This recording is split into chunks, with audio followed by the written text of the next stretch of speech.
Добрый день, уважаемые коллеги. Наша встреча сегодня посвящена делу об убийстве Станислава Маркелова и Анастасии Бабуровой.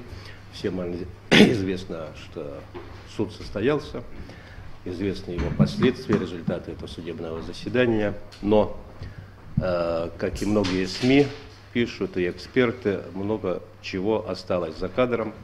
Остается довольно много вопросов, которые связаны не только с этим конкретным делом. Начну с того, что это очень агрессивный, политизированный процесс, и, честно признаюсь, у меня до этого было 7 судов с участием присяжных заседателей, но впервые я столкнулся вот с такой пиар-компанией со стороны защиты,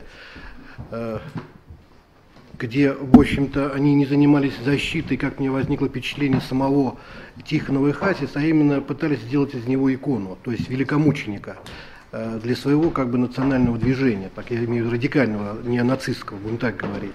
Поскольку Родину мы все любим, в том числе и я.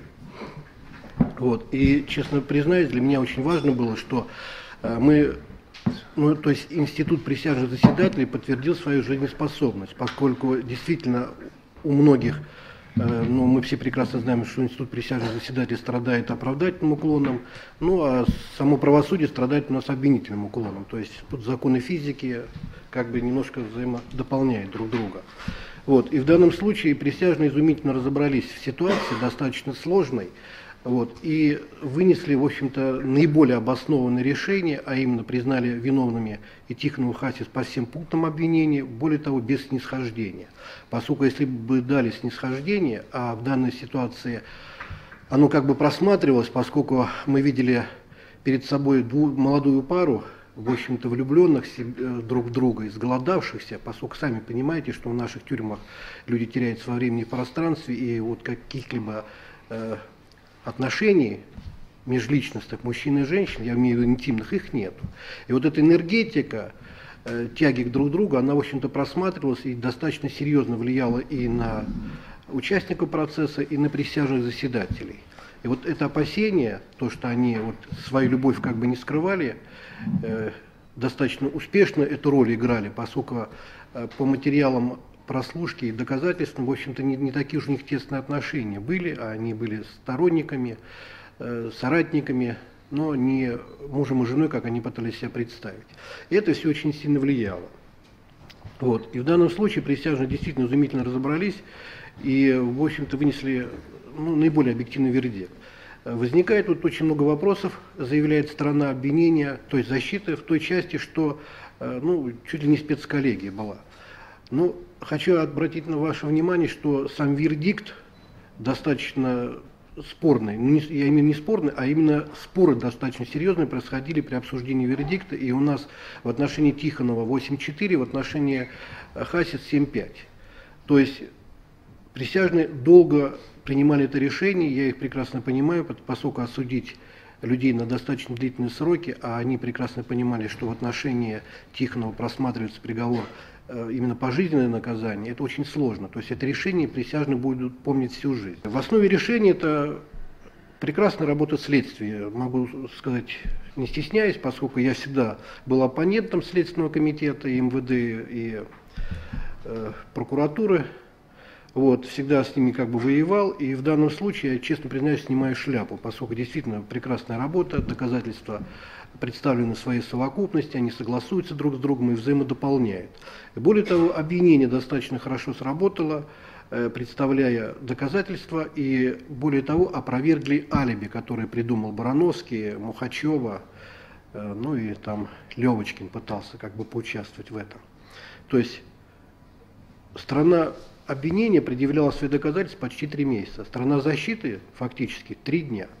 То есть что они предъявили? Это Барановского предъявили, который заявил якобы об алиби, которое было успешно опровергнуто. Это Стешин, и то, когда огласили его показания, все-таки он согласился с ними, то, что является националистом Тихонов. Это Мухачева. И телефонные биллинги. Больше ничего. Более того, для вас многих возникает, я предвидя ваши вопросы, многие задают вопрос, а почему он в мешке был? Очень спорный вопрос, поскольку в суд его привезли в мешке, когда решался вопрос о мере пресечения. Родственники тоже там мне заявляли. Хасис кричала там в аквариуме, что его избили, он там весь синий, я слышала крики в Генпрокуратуре. Ну, сняли этот мешок 4 ноября, днем, когда делали выход на место происшествия. Все мы прекрасно увидели Тихонова, Розовощекова, без единой какой-то там улыбающего, достаточно прекрасно выглядевшего, и который в деталях описал все обстоятельства убийства. Описал так цинично, что даже старшине присяжных стало плохо, человек потерял сознание. И больше мы его не увидели, поскольку началось лечение. Не все физиологически могут воспринимать такое описание. В данном случае вот эта позиция о мешке, она была опровергнута. Более того, просто я вам объясню, что не все понимаете, что дело стоит вопрос о том, что предстоит опознание. Если бы не одели на этот мешок, он потом заявил, а вот меня все видели, поэтому и опознали. Поэтому это делалось тактически, уголовно-процессуальный закон это предусматривает. Далее также сторона защиты пыталась ввести всех в заблуждение, заявляя ходатайство, например, о допросе Тихонова. То есть, понимаете, здесь ситуация какая? Пытались не аргументированно отстаивать свою позицию, опровергать доказательства обвинения, а именно пытались показать неправедность суда. Вот суд плохой, судья плохой, присяжные торпеды там у них в рядах находятся, все плохо. Господа, есть доказательства, опровергайте. Этого нет. То есть занялись пиар-компанией и занялись именно политтехнологиями опровержения обвинения.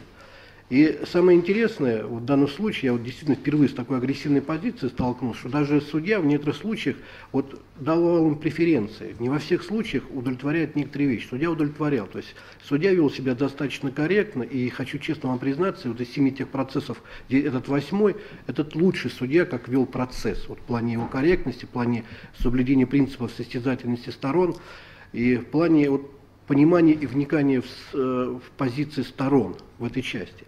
А просто защита пыталась показать именно неправильность чем? А заявляет ходатайство, заведомо знает, что они не в рамках закона. Просто юридически значимых моментов вы не знаете и не понимаете. Они заявляют.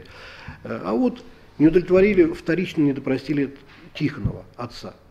А по закону нельзя его допрашивать. Он уже 2 недели находится в зале, все слушает, и когда обсуждается оппозиция адвоката Скрипелева и стоит вопрос о недопустимости, они надо его допросить. А по закону нельзя, заведомо знаешь, что судья откажет.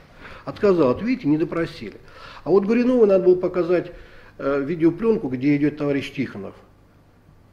Опознает она или не опознает? Судья не имеет права проводить следственные действия. Это на этапе предварительного расследования. Отказали. А видите, и здесь отказали. А возникает вопрос, а почему вы в ходе следствия этого не делали? А надо провести биологическую экспертизу по шапке, которую обнаружили. Он заявляет, что это не его шапка. А почему в ходе следствия это не сделали, почему вы об этом не заявляете, и за 1,5 года вы ни разу не поднимали этот вопрос? Заведомо зная, что по биологии откажут. И ряд других там же о показаниях. Якобы судья отказался удовлетворить, огласил все показания. Но если ты их 7 раз давал показания, 6 раз, там 3 показания присутствия адвоката Скрипелева, а потом присутствие адвоката Жучкова месяц. И не отказывался от этих показаний. Более того, на месте преступления все рассказал. Почему судья должен отказать в оглашении этих показаний? А обыск проводился долго, 11 часов. Но извините меня, в основном при обыске 2/3 времени занял не только описание этих пистолетов, оружия, ЧЗ и так далее, а именно еще осмотр ноутбука, где изымали эту информацию, там более 300 листов, где тактико-технические данные оружия, как стрелять по ветру, то есть снайперская, стрелковая подготовка, как убивать человека. Для меня самого было удивительно, хотя я служил в разведроте ВДВ, такая информация, человек погибает через 12 секунд, когда повреждена сонная артерия, 1,5 минуты, когда именная артерия повреждена, и другие органы, когда повреждается, через столько наступает смерть. Но для написания романа это не нужно. Это именно для убийства. Более того, в одном случае есть запись, как стрелять лучше в затылок, шаг назад и снизу вверх, чтобы снизу вверх проходила пуля, то шансов никаких не возникает остаться живым. Это все, это смерть. Только человек прекрасно разбирается в спецподготовке, именно убивать людей, то есть профессиональный киллер. И именно этим всю сознательную взрослую жизнь он занимался. И всю эту информацию с ноутбука считывали. Более того, вы понимаете, есть массу разговоров, которые не прошли экспертные исследования, поэтому они не являются доказательством. Самое интересное, защита могла это использовать, они вправе это сделать, но они почему-то этого не стали делать. А почему? А там есть очень интересные разговоры, когда их фиксировали, где Тихонов обсуждает убийство 2 людей. Это Костолома, он так и говорит, это Ивана Хуторского, и обсуждает убийство Муслима Абдулаева, это чемпиона мира по тайскому боксу. И более того, Хасис заявляет желание поучаствовать в убийстве. Он говорит, хорошо бы, говорит, вальнуть бы этого зверя. Имеется в виду Муслима этого Абдуллаева. Тихонов заявляет, ну человек, зверь серьезный, не надо тебе участвовать, могут быть проблемы. Но самое страшное другое, это не обсуждает это, идет, им ясно, о ком идет речь, и понятно, и самое интересное, их этих людей убивают. Вот говорят, есть ли у них сторонники. Они обсуждают, там, и это обсуждают, и Василий, и многих других, и действительно есть сторонники, поскольку Ивана Хуторского убили, если я не ошибаюсь, 16 ноября, а 24 декабря, спустя вот, там, 3-4 недели после ареста, убивает Муслима Абдуллаева. То есть действительно есть группа, есть подполье, которые именно радикальными вот этими националистическими воззрениями обладает и занимается, и пытается вот раскачать страну, как у него в записях написано. А вот надо, в общем-то, посеять терроризм, смуту, и чтобы средства массовой информации об этом прекрасно знали. Если убили кого-то, никто об этом не знает, это неинтересно. А вот если убили, и все об этом знают, это расшатывает основа. И более того, вот Хасис, вы видели, все постоянно улыбается, там, я абсолютно как бы не волнует, но все сторонники кричат, да они, говорят, через 5 лет придут, мы, говорит, к власти придем, разберемся, а говорит, они все равно, говорит, вернутся очень скоро. Отец, я с ним общался несколько раз, он говорит, Владимир Николаевич, ну уж прекрасно понимает, ну 5-6 лет у нас сидит и его освободят. То есть, сами знаете, обстановка в стране такая. То есть, поэтому эти улыбки. Самое интересное, у меня впечатление, что Хасис просто вбили в мозги вот эту ее теоретическую подготовку, поскольку она давала показания лозунгами. У нее постоянно лозунги были, а вот это режим плохой, а это плохо, а здесь все развалится, а здесь там уничтожим и так далее. То есть действительно страшно, что еще бродит много вот этих неонацистов, будем так говорить, которые, в общем-то, уже 2 убили и еще убьют много людей. Вот. И поэтому, как вам объяснить, ну, я, честно признаюсь, шокирован был, когда вот я в это дело вошел, увидел вот эти обстоятельства, и действительно, что в нашей стране не все так просто. И более того, ну, это Сергей Михайлович расскажет, оказывается, что у них есть еще и опора на достаточно высоком уровне. То есть участие принимают не только силовики в этой игре, но и еще и в администрации. Тут интересно, сегодня с утра зашел в интернет, прочитал позицию Васильева, адвоката. А говорит, мы сейчас вот в кассационной инстанции навряд ли добьемся результата, а мы обратимся в Европейский суд. Европейский суд, естественно, отменит это решение. За это время доказательства уничтожат, свидетели все забудут, пойдем в новый процесс, когда никто ничего не помнит. И мы, говорит, добьемся оправдательного решения. То есть через 2-3 года мы все-таки добьемся своего. То есть он не скрывает своих как бы желаний, но забывает одну интересную вещь, опять это, ну, к сожалению, они не личность, не Тихонова защищают. Я думаю, он сам это поймет, Тихонов и его отец, а защищает вот именно образ, икона. Вот для нашего национального движения нужен великомученик. Вот мы его сделаем таким образом. Вот. Суть в том, что в отношении суда присяжных Европейский суд, если вердикт вынесен, фактически обстоятельства не подлежат как бы обсуждению, так же, как и в Верховном суде.